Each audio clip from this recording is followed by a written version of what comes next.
जय हिंद दोस्तों, बहुत बहुत स्वागत है आप सबका एक बार फिर से। और शुरू करते हैं आज के डिफेंस समाचारों को।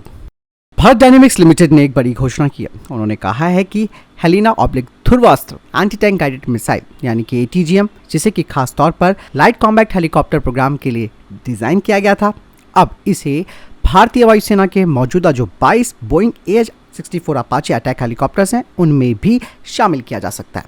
यहाँ पर दोस्तों जो हेलिना है, इसके एयर लॉन्च वेरिएंट को ध्रुवास्त्र के नाम से जाना जाता है।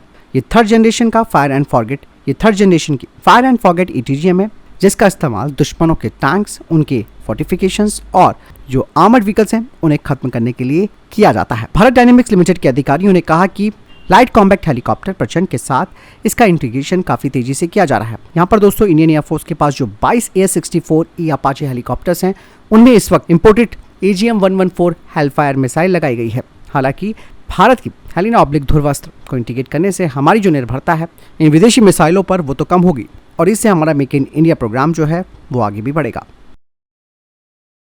वहीं दोस्तों भारत के जेट इंजन को लेकर कई सारी बातें सामने आ रही होती है, लेकिन हम लोग अक्सर ही कहते हैं कि क्यों ना इस प्रोग्राम को हम अगर प्राइवेट सेक्टर की इंडस्ट्रीज के हाथ में दे दें तो शायद वो एक बेहतर इंजन डेवलप कर सकती है। और इसी तरीके की बात अभी सामने आई है लार्सन एंड टुब्रो की तरफ से। लार्सन एंड टुब्रो के जो डिफेंस हेड है जयंत दामोदर पाटिल, उन्होंने कहा है कि फाइटर जेट्स के लिए वो पूरी तरीके से स्वदेशी 110 किलोन्यूटन थ्रस्ट क्लास का इंजन डेवलप कर सकते हैं। और ऑलरेडी हमारे पास जो कावेरी इंजन प्रोग्राम से जो हमें सबक मिला है उससे एक बड़ा सबक भी लिया जा सकता है। हालांकि L&T इस इंजन को अकेले बनाने को लेकर बात नहीं कर रही है, बल्कि उन्होंने कहा कि हम इसमें भारत की जो प्रमुख प्राइवेट सेक्टर की कंपनियां हैं उनके साथ मिलकर इसे तैयार कर सकते हैं। लेकिन यहाँ पर दोस्तों एक बात और है, उन्होंने कहा है कि यहाँ पर जो भारत सरकार की L1 वाली जो नीति है उसे एक सिंड्रोम उन्होंने कहा है, क्योंकि L1 से दोस्तों थोड़ा बहुत क्वालिटी से कॉम्प्रोमाइज़ करना पड़ता है। तो वो कह रहे हैं कि यहाँ पर जो L1 सिंड्रोम है उसकी परवाह नहीं करनी होगी भारत सरकार को,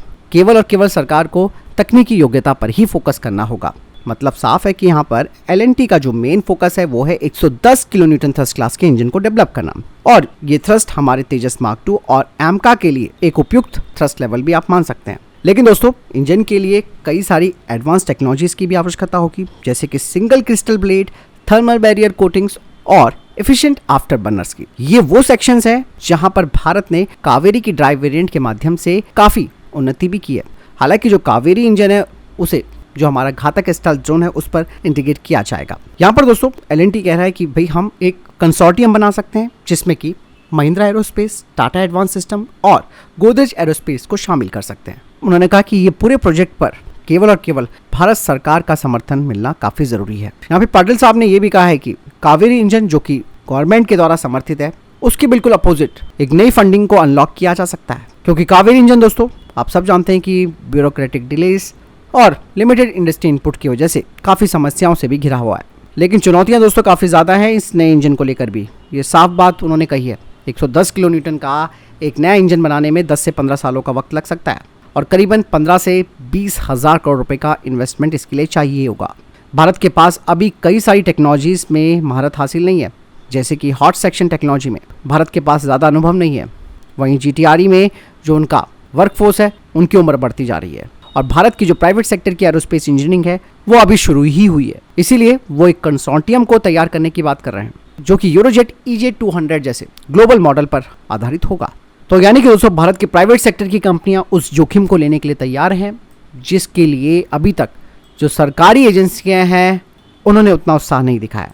यहाँ पर दोस्तों भारत को एक विश्वास जगाना होगा प्राइवेट सेक्टर की कंपनीज में, उनके लिए फंडिंग अप्रूव करनी पड़ेगी, क्योंकि दोस्तों आप देखिए कि US में लॉकहीड मार्टिन, बोइंग, GE ये सब प्राइवेट सेक्टर की फर्म्स हैं जिन्हें अच्छा खासा सपोर्ट दिया जाता है अमेरिका की तरफ से। और अगर हमारे देश के अंदर भी इस तरीके का इकोसिस्टम जनरेट हो जाता है तो वक्त लगेगा लेकिन चीज़ अपनी बनकर तैयार हो जाएगी। और नए इंजन के लिए दोस्तों भारत को विदेशी सपोर्ट की ज़रूरत तो ज़रूर होगी। वहीं दोस्तों DRDO की naval science and technological laboratory ने झील के वातावरण में अपने high endurance autonomous under water vehicle यानी कि HAUV का सफलतापूर्वक परीक्षण किया है, जिससे कि भारतीय नौसेना की अब क्षमताओं में जबरदस्त इजाफा भी हो जाएगा। और ये जो high endurance autonomous under water vehicle है इसका एक जबरदस्त इंड्योरेंस टाइम है। इसका इस्तेमाल पनडुब्बी रोधी युद्ध, यानी कि anti submarine warfare, mine counter measures और ओशियनोग्राफी सर्विलांस में किया जा सकता है। इसका परीक्षण जो किया गया था वो सतह और पानी के नीचे दोनों जगह किया गया और इस टेस्ट में खास करके स्थिरता, गतिशीलता और जो विश्वसनीयता है उसका प्रदर्शन किया गया था, जो कि सफल रहा। बता दें कि ये डुअल मोड क्षमता के साथ है, यानी कि सतह पर रेडियो फ्रिक्वेंसी और पानी के नीचे अकॉस्टिक सिग्नल का इस्तेमाल करता है, जिससे कि एक मजबूत कमांड और कंट्रोल सुनिश्चित होता है। और ये चीज लंबे समय तक चलने वाले मिशनों के लिए काफी इंपॉर्टेंट भी होती है। निश्चित तौर पर यह इंडियन नेवी के लिए गेम चेंजर होगा।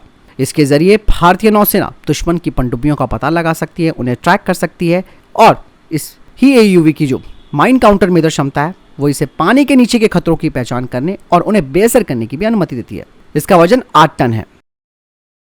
सोलर डिफेंस की तरफ से एक बड़ी घोषणा की गई है। उनकी तरफ से कहा गया है कि उन्होंने भारतीय सेना को अब तक 480 नागास्त्र 1 आत्मघाती ड्रोन्स की डिलीवरी पूरी कर ली है। नागास्त्र 1 दोस्तों एक लाइट वेट और प्रिसाइज लॉइटिंग मिशन है, जिससे कि सटीकता के साथ दुश्मनों के खतरों को बेअसर करने के लिए डिजाइन किया गया है। और नागास्त्र जो कि एक man portable fixed wing electric UAV है, इसे खास तौर से कामिकेजी मोड में ऑपरेशन करने के लिए डिजाइन किया गया है। मात्र 9 किलोग्राम वजनी ये लॉइटिंग मिशन GPS सक्षम, यानी कि GPS इनेबल प्रिसीजन स्ट्राइक, वो भी 2 मीटर तक की सटीकता के साथ कर सकता है। मतलब साफ है कि इसके जरिए हम दुश्मनों के जो सैनिक हैं, उनके हल्के वाहन या फिर उनकी कमांड पोस्ट जैसे हाई वैल्यू वाले खतरे हैं, उनको खत्म कर सकते हैं। इसका इलेक्ट्रिक प्रपल्सन सिस्टम लो अकॉस्टिक सिग्नेचर प्रदान करता है, जिससे कि अगर 200 मीटर की ऊंचाई पर भी उड़ रहा होगा तो इसका पता नहीं लगाया जा सकता। मतलब साफ है कि इसके जरिए स्टेल्थ ऑपरेशंस किए जा सकते हैं। इसकी रेंज 15 किलोमीटर है, जो कि रियल टाइम में ऑपरेटर को इनपुट की अनुमति देती है और ये पूरी तरीके से ऑटोनोमस मोड में 30 किलोमीटर तक जा सकता है। चलिए अब बढ़ते हैं थोड़ा सा जियोपॉलिटिकल न्यूज की तरफ, जो कि हमारे पड़ोसी मुल्क बांग्लादेश को लेकर आ रही है। जब से दोस्तों गवर्नमेंट चेंज हुई है बांग्लादेश में, तब से बांग्लादेश का असली चेहरा सामने आने लगा है। लेकिन अब तो दोस्तों बांग्लादेश ने सीधा भारत के नॉर्थ ईस्ट पर एक बड़ा सवाल उठा दिया है और उसे वो अपने में मिलाने की बात करने लगे हैं। बात साफ हो जाती है कि बांग्लादेश की इंटेंशन इस वक्त बहुत ही चरम लेवल पर पहुंच चुकी है। और हाल ही में मोहम्मद यूनुस का जो वीडियो सामने आया है, उसने साफ तौर पर कहा है कि जो 7 सिस्टर्स हैं वो भारत का एक लैंडलॉक रीजन है। मतलब साफ है कि भारत के पास यहां तक पहुंचने के लिए कोई समुद्री रास्ता नहीं है और केवल हम यानी कि बांग्लादेश समुद्र के एकमात्र संरक्षक हैं। देखिए दोस्तों कितनी बड़ी बात है ये। मतलब जिस देश को हमने आजाद कराया है, आज वो देश सर पर चढ़कर कैसे नाच रहा है, ये बयान है बांग्लादेश का। ये जो 7 सिस्टर्स हैं उसमें असम, अरुणाचल प्रदेश, मेघालय, मणिपुर, मिजोरम, नागालैंड और त्रिपुरा शामिल है, जो कि बांग्लादेश, म्यांमार, भूटान और चीन से घिरा हुआ है। यहाँ पर बांग्लादेश की तरफ से ये कहना कि केवल और केवल उसी के पास समुद्री रास्ता है यहाँ तक पहुँचने का, तो ये कहीं ना कहीं दोस्तों चाइना को भी एक बड़ा सपोर्ट देती है, जो कि चाहता ही है कि भारत का जो चिकन नेक है उसे किसी भी तरीके से खत्म किया जाए, ताकि भारत की कनेक्टिविटी नॉर्थ ईस्ट से कट हो जाए। और यही चीज़ मैं आपको एक चीज़ बताना चाहूँगा कि भारत ने जो कलादान प्रोजेक्ट शुरू किया है, उसके ज़रिए भारत सीधा म्यांमार के ज़रिए अपने नॉर्थ ईस्ट के राज्यों तक पहुँच सकता है। लेकिन काम यहाँ पर दोस्तों भारत की तरफ से काफ़ी तेज़ी से हुआ, लेकिन म्यांमार में भी क्या कुछ चल रहा है ये आप सब जानते हैं। वहाँ भी अस्थिरता बनी हुई है पूरी तरीके से। इस तरीके की वीडियो से दोस्तों ऑब्वियसली बात है भारत और बांग्लादेश के संबंधों में तनाव आ सकता है क्या, आ ही गया है, क्योंकि इस वक्त दोस्तों मोहम्मद यूनुस ही वहाँ की सरकार चला रहे हैं। और एक और बात मैं आपको बताना चाहूँगा कि बांग्लादेश ने दोस्तों चाइना को स्पेशली भारत की सीमा के पास एक परियोजना में इन्वेस्ट करने के लिए भी आमंत्रित किया है। यानी कि दोस्तों इरादे बांग्लादेश के कितने खतरनाक हैं, इन सब चीज़ों से आप समझ सकते हैं। और हाल ही में बांग्लादेश के यूनुस ने चाइना के राष्ट्रपति शी जिनपिंग से मुलाकात भी की थी और बांग्लादेश में इन्वेस्ट करने की बात कही। चीनी कंपनियों को न्योता देने का मतलब ये है कि भारत की पूरी जानकारी चाइना तक पहुँचना, और स्पेशली सिलीगुड़ी कॉरिडोर के पास। यहाँ पर दोस्तों भारत सरकार को अब चिकन नेक को चौड़ा करना होगा, बांग्लादेश से करीबन 100 किलोमीटर और उससे छीनना होगा। प्यार से दे देता है तो ठीक है, नहीं तो ज़बरदस्ती भी लिया जा सकता है। अगर ये ना लिया गया तो आप लगाइए कि चाइना कितने पास पहुंच जाएगा हमारे। भूटान में तो अपने पैर जमा ही चुका है, भारत पूरी तरीके से घिर जाएगा। फिलहाल इस बारे में आपकी क्या राय है, कमेंट सेक्शन में लिखकर जरूर बताइएगा। वहीं दोस्तों सोलर इंडस्ट्रीज की तरफ से कहा जा रहा है कि स्पेन और फ्रांस पिनाका को खरीदने को लेकर बातचीत कर रहे हैं। ये काफ़ी बड़ी बात मानी जा सकती है। हालांकि ऑफिशियली बोलना कहीं ना कहीं इस बात की ओर इशारा करता है कि बात तो शुरू हो चुकी है। वहीं ट्रंप ने दोस्तों रेयर अर्थ डील पर यूक्रेन के राष्ट्रपति जेलेंस्की को फिर से एक बड़ी बात सुना दी है। उन्होंने कहा है कि यूक्रेन कभी भी नाटो का मेंबर नहीं बनेगा, जिससे कि जेलेंस्की और ज़्यादा परेशान हो गए। यहाँ पर दोस्तों जो रेयर अर्थ डील की बात की जा रही है वो यूक्रेन और अमेरिका के बीच एक खास समझौता है, जिसमें कि दोस्तों अमेरिका रशिया के खिलाफ यूक्रेन को $35 अरब के मिलिट्री उपकरण की मदद के बदले यूक्रेन के दुर्लभ खनिज संसाधनों का दोहन कर सकता है। ऐसे में दोस्तों जेलेंस्की चेतावनी दे रहे हैं कि हम इस रेयर अर्थ मिनरल डील से पीछे हटने वाले हैं, लेकिन अगर ऐसा हुआ तो जेलेंस्की को और बड़ी परेशानी झेलनी पड़ सकती है। तो फिलहाल इस हफ्ते के टॉप डिफेंस अपडेट वीडियो के सामने कोई प्रश्न जवाब है, आपको कोई सवाल है कमेंट सेक्शन में लिखकर जरूर पूछ सकते हैं। वीडियो को लाइक और शेयर जरूर कीजिएगा। जय हिंद, वंदे मातरम।